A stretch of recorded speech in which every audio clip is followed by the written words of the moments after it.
천국은 마치 밭에 감추인 무화과 같으니 사람이 이를 발견하고 숨겨두고 기뻐하며 돌아가서 자기의 소유를 다 팔아 그 밭을 사느냐. 아멘. 오늘 설교의 제목이 좀 이해가 되지 않죠. 예술과 신앙, 영어로는 Arts and Ministry. 저는요, 한국에서 미술을 전공했어요. 호주에서는 신학을 전공했습니다. 제가 단순한 사람이거든요. 그래서 제가 온라인에서 쓰는 대부분의 아이디어는 뭐냐면 예술을 얘기하는 아트와 신학과 목회를 얘기하는 미니스트리를 합쳐서 아트 앤 미니스트리가 제 아이디어입니다. 참 단순하죠. 하지만 제 인생의 가장 상징적인 두 가지를 같이 담고 있지만 이 두 가지가 나타내는 위치는 좀 다릅니다. 저는 이 아트에 대한 부분에 대해서 먼저 언급을 하고 싶어요. 어제 제가 정말 오랜만에 제 학교 동참이자 선배인 사람을 만났어요. 어떻게 이게 가능합니까? 군대 갔다 오고 복학을 했는데 저보다 선배인데 저랑 같이 졸업을 하실 분이 거예요. 얼마 만에 만났는지 결혼할 때 만났거든요. 그 마지막이었거든요. 그런데 지금은 아들이 둘이고 이제 첫째 아들이 이제 초등학교 입학을 하는 겁니다. 얼마나 오랜만에 만날 거예요.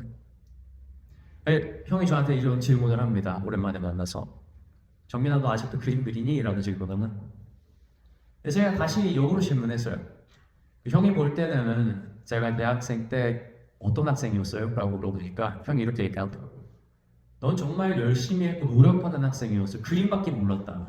그래서 나는 너가 그때 당시에는 예술가가 될 거라고 생각을 했다는 거예요. 저도 그럴 줄 알았어요. 그리고 진짜 그렇게 하려고 했습니다. 그래서 저는 대학교 졸업하고 군대를 전역하고 나서 바로 열흘도 되지 않아서 호주 운동했습니다. 누나가 그곳에 있었는데 누나를 발바닥으로 했어요. 왜냐면 생각해보세요. 외국에 갔는데 적응하려면 시간 걸리잖아요. 그 시간도 너무 아까운 거예요. 저 되게 계획적인 상황이거든요. 그래서 영어를 호주에서 빨리 적응해서 마스터를 다 하고 미국으로 갈 생각을 한 거예요. 유명하고 어떻게든. 그래서 누나를 발바닥으로 편하게 하고 그래서 첫날 도착하자마자 공부를 했습니다. 참 독하죠. 그렇게 열심히 산 겁니다. 여러분 그 뒤에 있었던 일은 제가 다 뺄게요. 그리고 결론적으로 지금 와서 제가 이야기를 할까요? 제가 예술가가 됐습니까? 할 수 없네요. 저 지금 그림 전혀 안 그립니다. 손도 안 돼요. 제가 성공했습니까? 아니 실패한 겁니다. 근데요, 제가 왜 그림 안 그린 줄 아세요? 진짜 오래 걸렸어요. 이걸 때다. 전 예술가가 될 수 있는 소질을 가진 사람이 아니라는 거예요. 여러분 세상 사람들이 너무나 잘 알고 있는 아주 위대한 예술가가 있죠? 누굽니까? 누가 떠올라요? 아마 이게 이렇게 떠올 거면 반고흐죠. 저도 되게 좋아하는 사람이거든요. 제가 대학생 때 그 발표를 해야 될 게 있어서 이 반고흐라는 사람에 대해서 책을 읽으면서 조사를 해봤어요. 여러 가지 읽고. 근데 이 반고흐라는 사람이 정말 신기한 그림을 그리는데 어떻게 그리는 줄 아십니까? 슬퍼서 그래요. 또 어떤 날에 지나가다가 저기 너무 아름다워서 그래요. 또 어떤 사람 이 사람 보고 이 사람한테 선물해주고 싶어서 그래요. 또 어떤 날은 너무 행복해서 그리고 또 어떤 날은 사랑해서 그립니다. 이 사람은요 그냥 인생이 그림인 거예요. 여러분 역으로 얘기해볼까요? 이 사람이 그림 그리는 이유가 있습니까? 없어요. 그냥 그림은 항상 그리는 겁니다. 그리고 그냥 자신의 주변의 상황과 감정이 그 그림의 의미를 담아주는 것뿐이에요. 여러분 예술가는 이런 사람인 거예요. 여러분 방고흐라는 사람이 지금으로서는 위대하지만 여러분 방고흐가 얼마나 많은 그림을 팔았는 줄 아십니까? 사람들이 줄 서서 막 사갔을 것 같잖아요? 아닙니다. 인생을 사는 동안 딱 한 점밖에 못 있어요. 그 당시에 아무도 이 방고흐를 위대한 예술가라고 인정하지 않았던 겁니다. 그러나 지금은 어떻습니까? 사람들이 방고흐라는 사람이 뭘까요? 그 누구보다도 그 미술에 대한 그 순수한 마음과 열정을 이 사람 자체가 예술가라고 하는 걸 여러분 인정을 하는 거예요. 그래서 그 사람의 그림이 위대해진 거 아니겠습니까? 근데 여러분 저는 그런 마음이 없었어요. 저는 그림을 왜 그렸냐면 대학 다니고 그렸습니다. 그림을 왜 그렸냐면 미술 선생님이라고 그랬어요. 그림을 왜 그렇게 열심히 했냐면 좋은 성적 받으면서 교직이수 하려고 했던 거예요. 여러분 이게 예술가가 될 수 있는 자질일까요? 여러분 겉으로 볼 때 사람들은 다 적었어요. 내가 예술가 될 거라고 생각했거든요. 저 정말 열심히 했어요. 결과도 좋았습니다. 대학교 다니는 4년 내내 장학금도 놓친 적이 없어요. 교내에서 처음으로 실시한 비대생 천체를 대상으로 했던 대회에서도 1등 했습니다. 상금도 받았어요. 솔직히 지금 만약에 내가 대학을 졸업했지만 대학 동기들을 만나면요, 저한테 이렇게 다 물어볼 겁니다. 정민아, 너 아직도 그림 그리니라고 물어볼 거예요. 왜냐면 사람들은 다 내가 미술하는 줄 알았어. 그런데 시간이 지나서 깨달은 게 뭔지 아십니까? 저 예술가는 저는 예술가训练했습니다. 예술가라면 아마 이렇게 할 거야. 이렇게 하면 사람들이 좋아할 거야. 이렇게 하면 인정받을 거야. 이렇게 하면 좋은 성적을 받을 거야. 라고 하는 치밀한 계산해가지고 그림을 완성해 나갔던 것이죠. 사람들이 다 속일 수 없어도 다 속일 수 있을지 몰라도 결국 나라는 사람의 본질은 무엇입니까? 진짜 예술가가 아닌 거예요. 저는 제 아이들이 얘기했죠. 모두 제 문자로 아트 앤 미니스트리입니다. 저는 이 예술에서 실패했어요. 그리고 저는 현재 진행형인 게 있습니다. 무엇입니까? 바로 목회 미니스트리예요. 그리고 저는 아트에서는 실패했지만 이 미니스트리에 대해서만큼은 이렇게 허울적인 것으로서 실패하고 싶지 않습니다. 그리고 이것이 제가 오늘 여러분들과 나누고자 하는 주제입니다. 존 버년 목사님이 쓴 아주 위대한 책이 있죠. 천국역정이라는 책입니다. 이 1600년대 말만한 이 책은요, 미국과 영국 사람들이 성경 다음으로 많이 쓰는 책이었어요. 내가 기독교인이다라고 하면 집에 가면 다 이 책이 있던 것이죠. 이 책을 읽어보면요, 그 순례자가 주인공으로 등장을 합니다. 자신의 삶을 천국까지 가는 그 길로 얘기를 하는 거예요. 그 길을 가면서 이 사람이 수많은 사람들을 만나는데 그 사람들의 이름이 두려움, 신실, 거짓, 이런 직설적인 표현들이 있어서 순례자가 이 사람을 만나면 어떤 일이 일어나겠구나라는 유추가 가능한 굉장히 읽기 편하고 또 쉬운 책입니다. 어찌됐든 이 순례자가 모든 길을 다 마치고 마지막에 천성문에 도착을 해요. 마지막 장면이거든요. 근데 여러분, 이 천성문 옆에 이 사람과 같이 동행해서 온 건 아니지만 이 사람처럼 같이 천성문에 등장한 딱 한 사람이 있어요. 이 사람의 이름이 무엇이냐면 바로 무진입니다. 이 사람의 삶은 너무 그리스도인 같은 거예요. 너무 똑같아요. 이 천성문 옆에 진정한 믿음을 가지고 왔던 이 순례자와 동일한 삶을 살아요. 그런데 이름이 뭐예요? 무진입니다. 사람들이 볼 때는 그리스도인이라는 칭함을 들들서 하는 사례가 하나님이 주신 율법에 대해서 하나도 어기지 않고 지키기 위해서 노력한 사람이에요. 언제나 사람들에게 선을 행했던 사람이죠. 누가 보더라도 참된 그리스도인이라는 칭찬을 받은 이 사람, 여러분, 이 무진하는 사람이 과연 천성문에서 어떻게 됐을까요? 문이 열리지 않습니다. 천사들이 그를 결박해서 그곳에서 내어줬습니다. 여러분, 이게 이 책의 마지막 질문이에요. 제가 예술에서 이런 모습이었어요. 난 진짜 예술만 하면 생각을 했어요. 노력을 했어요. 그런데 내가 쫓은 건 무엇입니까? 예술가 가지고 있는 겉모습이 있는 거예요. 무엇이 바뀌지 않았습니까? 속살을 파고도 바뀌지 않은 거예요. 저는 미술이 내 인생에 될 수 없어요. 미술을 이용하는 것뿐이죠. 이 무시라는 사람도 마찬가지입니다. 자신의 삶에서 그리스도인의 삶을 닮은 걸 너무 노력해서 잘 지켜왔는데 결국에 그 안에 무엇이 없습니까? 이 천국 열쇠의 속사람이 변화된 사실이 없는 거예요. 내가 예수님을 만나서 내가 죄인이라는 사실을 고백하고 마음속으로 거듭난 사실이 이 사람은 없는 겁니다. 종교는 있는데 버티려 해요. 여러분, 무섭지 않습니까? 세상에서 가장 불쌍한 사람 아니에요? 모든 걸 다 포기하고 진리를 쫓는다고 생각을 했는데 막상 예수님 앞에서 난 널 돌보지 알지 못한다. 불법을 행하는 자야 떠나라. 라는 말을 지금 듣고 있는 거 아니겠습니까?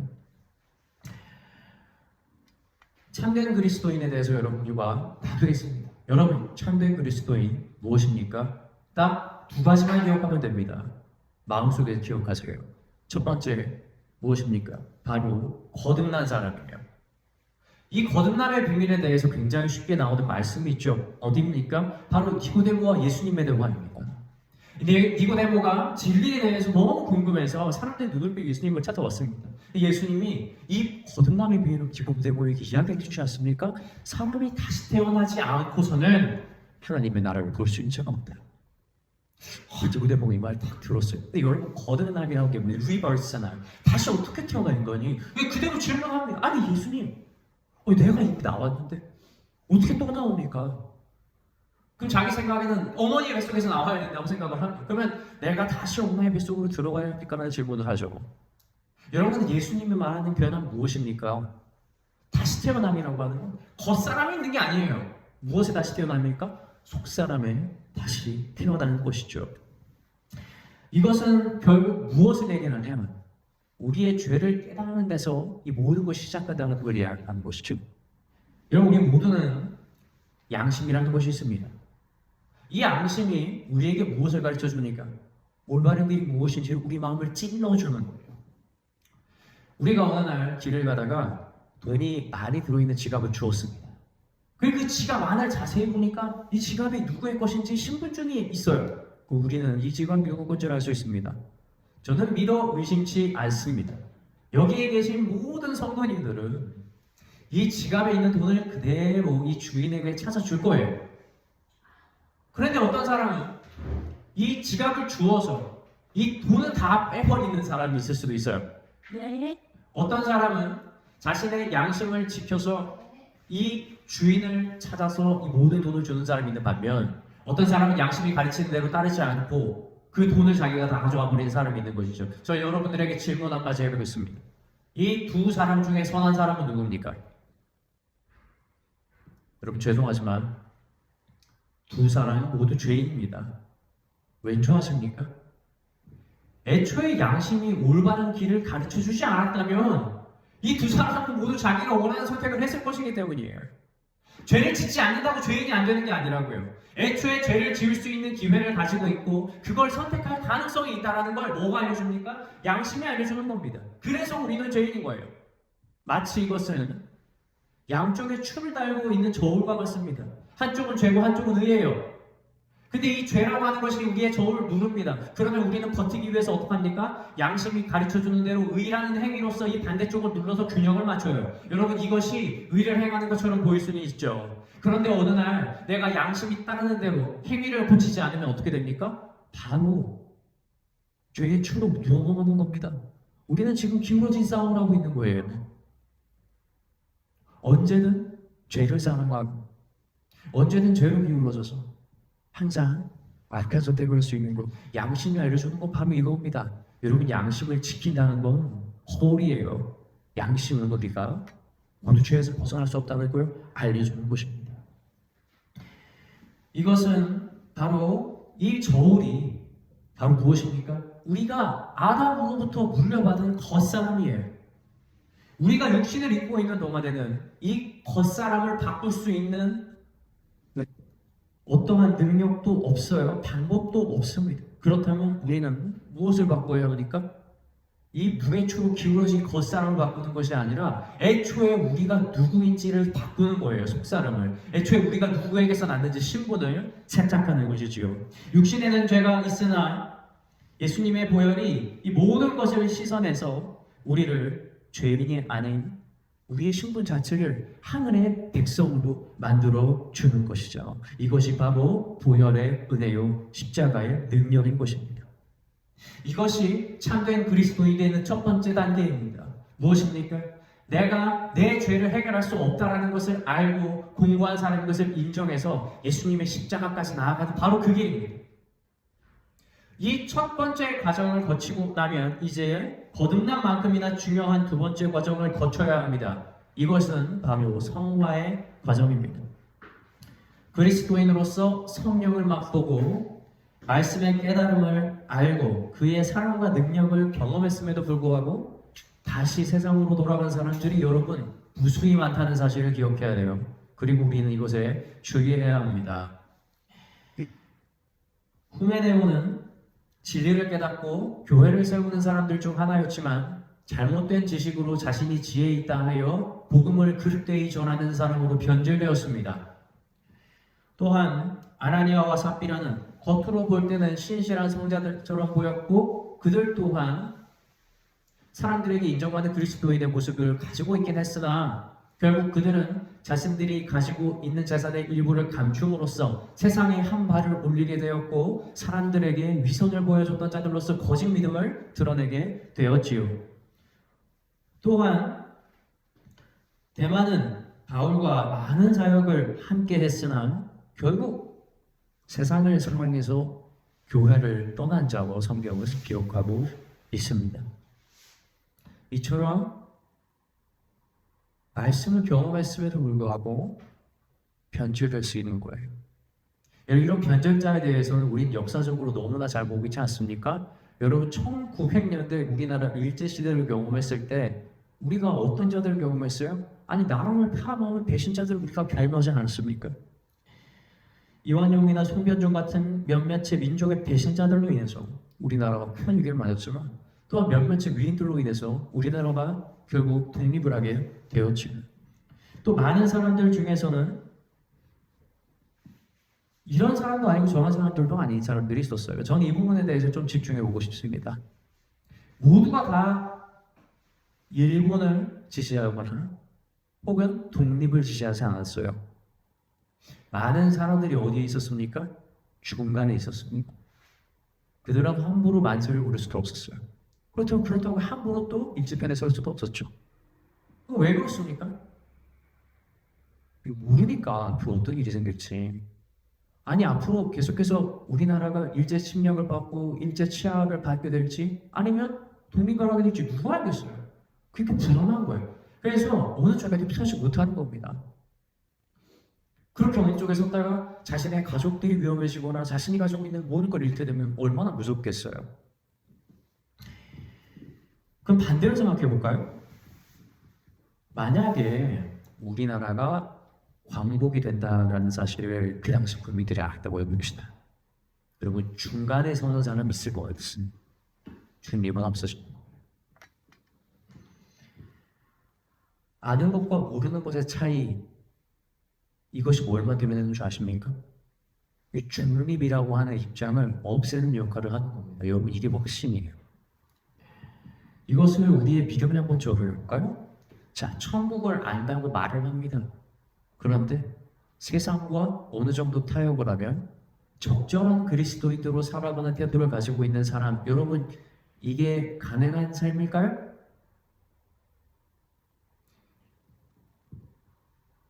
오히려 그들이 세상과 타협하는 모습은 딱 한 가지 얘기해 주는 거예요. 무엇입니까? 그들이 천국에 대한 확신이 없다는 것이죠. 오늘 내용 말씀 되게 짧지만 제가 참 좋아하는 말씀입니다. 밭에 금은보화가 숨겨져 있습니다. 어느 사람이 이 안에 금은보화가 있다는 것을 확실히 알게 됐어요. 그리고 그 자리로 갑니다. 그리고 자신의 전 재산을 팔아 그 밭을 산 거예요. 자, 근데 이런 사람이 있다고 한번 해볼까요? 금은보화가 있다는 사실을 믿었어요. 너무 좋아. 이렇게 귀한 게 있다니 하면서 그 자리까지 왔습니다. 그리고 그것을 사야 되는데 이렇게 얘기를 하네요. 이곳에 진짜 금은보화가 있는 곳에 저도 믿습니다. 그런데 나중에 지금은 살 수 없습니다. 여러분 이게 말이 돼요? 말이 됩니까? 여러분 그때 그리스도인의 모습이 여러분 이렇게 되지 않도록 조심해야 됩니다. 지금 대한민국의 많은 사람들이 자신의 재산을 팔아서 빚을 내서 주식을 사 모으고 있다고 합니다. 여러분 왜 그럴까요? 매번 오르는 것을 보니까 사람들이 내일도 오를 수 있다는 무엇을 품습니까? 기대를 품는 겁니다. 여러분 이거 보고 우리 배워야 돼요. 솔직히 얘기해서 내일 당장 주식이 오를지 내릴지 누가 합니까? 아무도 몰라요. 그 불확실성이 있음에도 불구하고 뭐라는 겁니까? 그 기대 때문에 자신의 재산이 팔아서 그걸 사는 거예요. 여러분 너무 대단하지 않습니까? 근데 여러분 그리스도인이라는 사람들이 천국이라는 확신이 있는 사람들이 당장 내일 이것이 나의 보화인 것이라고 믿는 사람들이 지금 뭐하고 있어요? 천국을 위해서 나를 팔지 않는 겁니다. 내 재산을 팔지 않아요. 얼마나 부끄러운 일입니까? 1900년대 독립을 위해 싸우지 않았던 이유, 여러분 이건 타당한 거예요. 안 싸울 수 있죠. 아니 독립될지 안 될지 모르니까 어느 편에 설 수 없는 겁니다. 불확실성이 있었을 거예요. 어떤 일. 오늘날 많은 사람들이 주식을 사지만 여러분 여전히 주식 안 사는 사람 많습니다. 왜 그렇습니까? 불확실성 때문에 안 하는 겁니다. 여러분 죄송하지만 그리스도인이 천국의 밭을 알면서 그 천국의 밭을 안 사는 사람들 하늘의 복이 귀한 줄 알면서 내가 이 땅의 것을 하늘의 복과 바꾸는 걸 투자하지 않는 사람들, 여러분 무엇 때문인 줄 아십니까? 딱 한 가지예요. 똑같습니다. 불확실성 때문이에요. 안 믿으니까. 주식을 사는 사람들 보면서 여러분 똑같이 주식 사라고 그리고 그걸 배우라는 게 아니에요. 기대조차도 사람이 이렇게 바꾸는데 어떻게 사람들한테 우리 믿음을 가졌다고 하면서 어떻게 그래서 내 모습이 또 없을 수 있습니까? 여러분 이거 반성해야 되거든요. 이처럼 믿음의 자리에 불확실성을 채우는 사람들의 특징이 있어요. 무엇입니까? 그 불확실성을 세상의 것으로 메웁니다. 그게 뭐예요? 물질인 거예요. 세상의 모든 것들을 다 가치를 삼아서 보는 겁니다. 숫자로 보는 거예요. 내가 이 사람에게 그걸 해준다면 이 사람은 나를 위해서 무엇을 해줄 것인가? 이 사람의 가치를 얼마 정도 되는 거예요. 여러분 이걸 못 빼요. 숫자만 보는 겁니다. 아니 예수님께서 돌아가시기 전에 마리아를 만나러 가는데 이 마리아가 어떤 일을 합니까? 세상에 향유옥하고 습해서 예수님을 씻겨주는 장사 지내는 일을 합니다. 너무 귀한 일이에요. 예수님이 제자들에게 이렇게 했어요. 너희들은 사람들에게 이 사실을 알려 기념하게 해라라고 얘기를 하는 겁니다. 믿음의 자리예요. 너무나 귀한 자리입니다. 오늘날 우리는 이걸 계속해서 찬양해야 돼요. 이 믿음을. 여러분 그 자리에서 딱 한 사람만 뭘 봤습니까? 그 마리아가 깨트린 향유가 얼마짜리인가 관심을 가진 사람이 있었죠. 여러분 그 사람이 바로 다른 유다예요. 전혀 놀랍지가 않죠. 이 사람은 숫자를 보고 자라간 사람입니다. 자신의 불안함을 물질로 채운 사람이죠. 결국 그 사람이 나중에 자신의 육신을 위해서 어떡합니까? 예수님을 은산집에 팔아버리는 이러한 행위를 하지 않았습니까? 곁에서 그 기적을 보고 말씀을 깨달았거든요. 그리고 삶이 이렇게 망가질 수 있다는 걸 여러분 주의해야 합니다. 근데 여러분 반면 불확실성이 없고 믿음의 확신을 가지는 사람들은 절대 물질을 보험스럽지 않아요. 정말 멋진 사람들이죠. 자 어제 교회를 찾아갔습니다. 저희가 이제 교회를 지고 나서나요. 어려운 교회를 얼마나 어렵고 힘든가 교회가 어떤가 해서 제가 직접 그 나라주 구리 그 위쪽에 구리가 있는데 구리에 있는 이제 드립교회 목사님을 찾아뵀습니다. 그래서 이제 제가 서류를 이렇게 만들었어요. 우리가 어떻게 진행할 거고 이렇게 할 것이다라고 해서 서명도 받고 했습니다. 그러려고 갔어요. 갔는데 좀 늦게 왔거든요. 너무 죄송했어요. 그 서류 만드는데 없는 서류를 만들다 보니까 시간이 생각보다 좀 오래 걸렸습니다. 그래서 이제 그렇게 해서 갔는데 목사님이 나와서 저를 맞아주시는 거예요. 웃으면서 그 목사님을 따라서 교회로 갔어요. 사람도 거의 다니지 않는 아주 작은 골목이었습니다. 그 간판도 잘 보이지 않아요. 제 한 푼도 되지 않는 간판 조그마한 거 걸어요. 그리고 따라 들어갔어요. 지하로 들어갑니다. 지하 딱 한 칸입니다. 문이 아무것도 없어요. 교회로 들어가는 문 하나밖에 없고 교회도 작습니다. 제가 교회 가서 목사님과 앉아서 얘기를 나눴거든요. 목사님이 계속 말씀을 끊임없이 하십니다. 무슨 말씀을 하셨을까요? 여러분 맞춰보세요. 오 목사님, 우리 교회 진짜 망할 것 같아서 너무 힘듭니다. 목사님 진짜 돈이 너무 없어서 힘듭니다. 한담했을 것 같으세요? 여러분 제가 목사님과 대화하면서 정말 많은 반성을 했어요. 목사님이 처음부터 끝까지 웃으면서 계속 말씀하시는 게 뭔지 아십니까? 하나님이 자신의 인생에서 얼마나 많은 일을 주셨는지 간절히 끊어지. 교회는 그렇게 자꾸 이러는데 돈이 지원받지 않고 설 수가 없는 분이 감사하고 그리고 기도적으로 부탁 하나를 했는데 그게 뭔지 아십니까? 자기가 그 힘든 가운데에서도 선교하는 목사님을 돕고 있는데 그 목사님 가족들이 실종된 거예요. 아프가니스탄에서.